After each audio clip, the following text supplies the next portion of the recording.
تو کہیں ایک آدمی آپ سوئے ہوئے تھے، آپ کی تلوار لٹکی تھی، ایک آدمی آیا، اس نے آپ کی تلوار اتاری اور یوں آپ کے یوں ہماری پسلی میں، آپ اٹھ کے بیٹھ گئے، اب وہ قتل کے ارادے کے لیے آ چکا ہے اور تلوار یہاں ہے، کہتا من یمنعک منی، اب بول تمہیں کون بچائے گا؟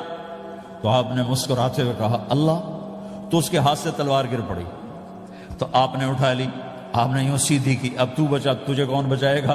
وہ کہنے لگا مجھے تو ہی بچائے گا، وہ تو اللہ کو جانتا نہیں تھا، کہا بابا مجھے تو ہی بچائے گا۔ تو آپ کہتے ہیں اس کا سر اڑا دو، یہ نبی کو قتل کرنے آیا ہے۔ میرے نبی نے فرمایا کلمہ پڑھتے ہو؟ کہا نہیں پڑھتا۔ کہا جاؤ معاف کیا، جاؤ معاف کیا۔ یہ میرے نبی کے اخلاق ہیں۔ 20 سال جنہوں نے قتل کے منصوبے بنائے، قتل کے منصوبے، مکہ والے، جب آپ مکہ میں فاتحانہ داخل ہوئے، ابو سفیان سب سے زیادہ آپ کو دکھ پہنچانے والوں میں پیش تو آپ نے ابو سفیان کو عزت دی۔ جو ابو سفیان کے گھر میں داخل ہوگا اس کو کچھ نہیں کہا جائے گا۔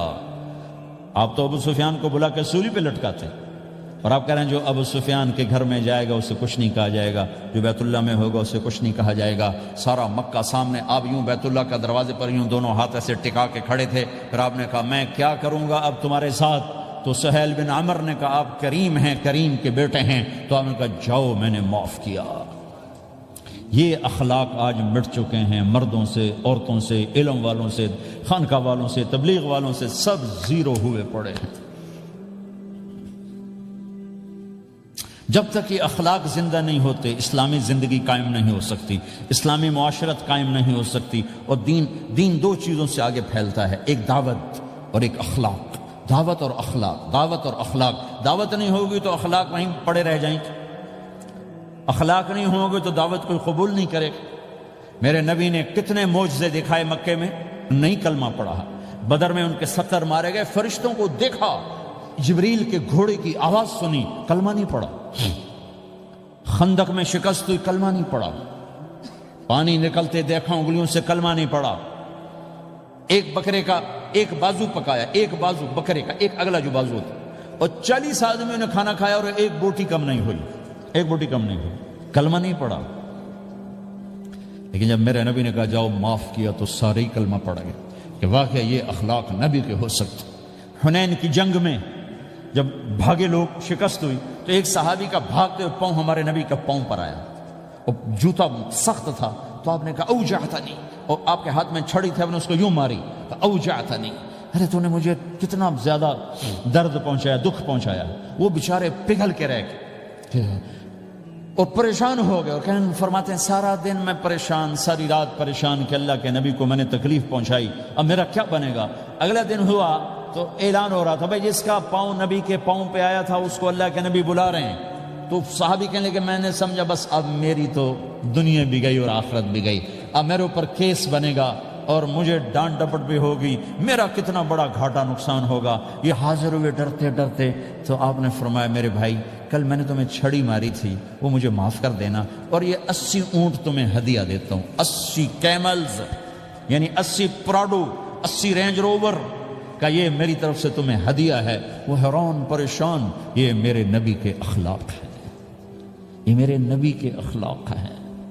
کانٹے بچھانے والی نے 4 دن آنا چھوڑ دیا، بیمار ہو گئی تھی، تو آپ نے کیا بات ہے، وہ ہمارے راستے میں اب کانٹے کوئی نہیں ہے؟ کہا جی وہ بیمار پڑی ہے جو کانٹے بچھاتے تھے۔ تو آپ اس کے گھر چلے گئے، ماں جی خیریت تو ہے، آپ ٹھیک تو ہیں؟ کہا بیٹا مجھے کلمہ پڑھا دے، بس تیرے اخلاق نے مجھے فتح کر لیا ہے۔ میرے بھائیوں یہ چیپٹر بھول چکے ہیں، بھول چکے ہیں، بھول چکے ہیں۔ جب تک یہ چیپٹر زندہ نہیں ہوگا زندگی اسلامی نہیں بنے گی، معاشرہ اسلامی نہیں بنے گا، اور آگے قوموں کے لیے اسلام کا دروازہ نہیں کھلے گا۔ ہمیں معاف کرنا آتا ہو، ہمیں گالی دینے والے کو دعا دینا آتا ہو، غیبت کرنے والے کی تعریف آتی ہو، اور غیبت کرنے سے، غیبت سننے سے اپنے آپ کو ایسے بچاؤ جیسے زہر سے بچاتے ہو، اسے آگ سے بچاتے ہو۔ ایک دوسرے کو نفرت کا بول نہ بولو ورنہ ساری زندگی تباہ و برباد ہو جائے گی۔ میرے رب کی قسم، میرے نبی نے کہا ایک زبان کا بول انسان بولتا ہے اور جہنم کی گہرائیوں میں گر جاتا ہے، اور ایک زبان کا بول انسان بولتا ہے اور جنت کے درجات پر چڑھ جاتا ہے۔ یہ زبان بہت طاقتور چیز ہے، میں ہر بیان میں اس کو دہرا رہا ہوں کہ جتنا یہ عمل ختم ہو چکا ہے اتنا کوئی عمل بھی نہیں ختم ہوا ہے۔ اور ایک صحابی ہیں ابو دجانہ۔ کون ابو دجانہ؟ السابقون الاولون من المہاجرین والانصار اس میں پہلی صف کے صحابہ کون؟ ابو دجانہ۔ جب آپ حج پر گئے تو اپنی جگہ مدینے کا امیر ابو دجانہ کو بنایا۔ ابو دجانہ حج میں شریک نہیں ہوئے کہ آپ نے اپنی جگہ ان کو اپنا نائب بنا کے وہاں کھڑا فرمایا ابو دجانہ میری جگہ پر مدینے کا امیر ہے۔ یہ وہ ابو دجانہ ہیں۔ کون ابو دجانہ؟ جو جنگ بدر سے لے کر آخری حج تک ہر سفر میں شریک ہیں، ہر سفر میں شریک ہیں۔ ان کی ایک بات میں بتانا چاہتا ہوں، پہلے تھوڑی سی ان کی ہسٹری بتانا چاہتا ہوں۔ کون ابو دجانہ؟ احد کی جنگ میں آپ نے تلوار اٹھائی، کہ اس تلوار کو کون لے گا؟ کئی صحابہ کھڑے ہو گئے۔ آپ نے کہا اس تلوار کا حق کون ادا کرے گا؟ سارے بیٹھ گئے، 3 آدمی کھڑے رہے، ایک زبیر بن عوام، ایک عمر بن خطاب، ایک ابو دجانہ۔ ان کا نام ہے سماک بن خرشنہ، سماک بن خرشنہ ان کا نام ابو دجانہ سے مشہور ہے۔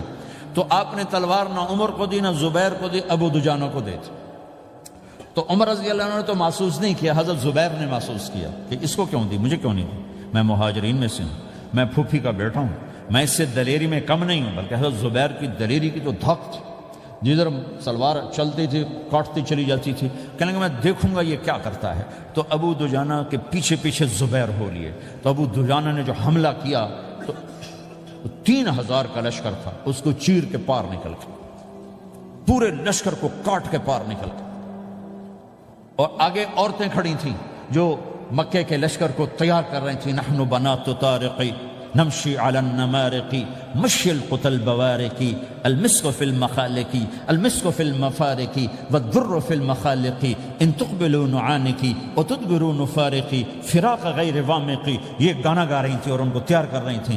تو جب ابو دجانہ کی تلوار نظر آئی تو سب بھاگی، ہندا پکڑی گئی، تو آپ نے یوں اپنی تلوار ہندا کے سر پر رکھی، انہوں نے چیخ ماری، تلوار ہٹا لی۔ تو زبیر پیچھے پیچھے کہ کیا کیا ہے؟ جنگ میں اگر کوئی عورت حصہ لے اسے مارنا جائز ہے، ویسے جائز نہیں ہے، عورت کو، بچے کو، بوڑھے کو ہاتھ لگانا جائز نہیں ہے۔